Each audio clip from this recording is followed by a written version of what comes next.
TB की बीमारी Mycobacterium tuberculosis इस सूक्ष्म जीवाणु की वजह से होता है। यह रोग हवा के माध्यम से फैलता है। टीबी किसी को भी हो सकता है।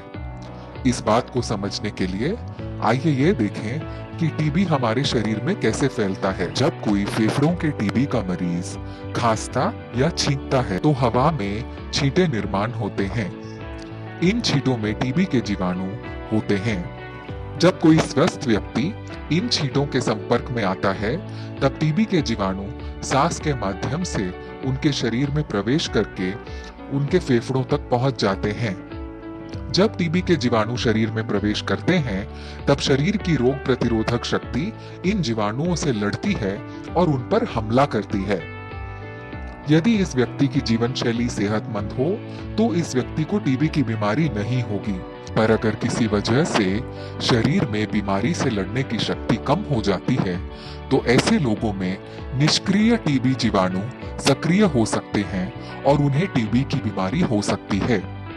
विशेष रूप से बच्चे, बुजुर्ग, गर्भवती महिलाएं, HIV, एड्स या कैंसर से बीमार, कुपोषित तथा अन्य रोगों से पीड़ित मरीज और उनके साथ साथ सिगरेट, शराब, ड्रग्स का नशा करने वाले लोगों में टीबी माइकोबैक्टीरियम से लड़ने की ताकत कम होती है। अगर ये व्यक्ति टीबी के जीवाणु के संपर्क में आते हैं तो इनके शरीर में टीबी के जीवाणु बढ़ना शुरू हो जाते हैं और इन व्यक्तियों को टीबी की बीमारी काफी जल्दी हो सकती है।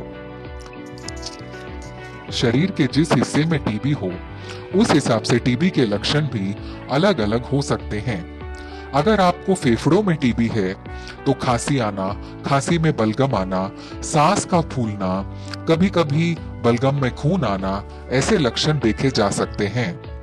लिम्फ नोड या लसिका ग्रंथि में टीबी हो तो शरीर पे गांठ आती है। अगर हड्डियों का टीबी हो तो जोड़ों में दर्द होता है। दिमाग का हो तो चक्कर आता है या फिट्स आते हैं।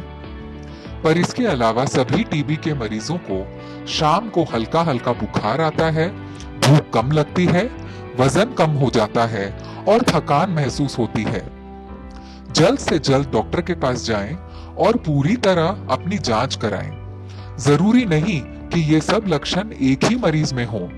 इनमें से कोई भी लक्षण अगर दिखाई दे तो वो खतरे का इशारा हो सकता है। इसलिए तुरंत डॉक्टर के पास जाएं। मुझे टीबी कैसे हुआ, ये सोचने में वक्त न गवाएं और अगर घर में कोई टीबी का मरीज हो तो डॉक्टर को जरूर बताएं।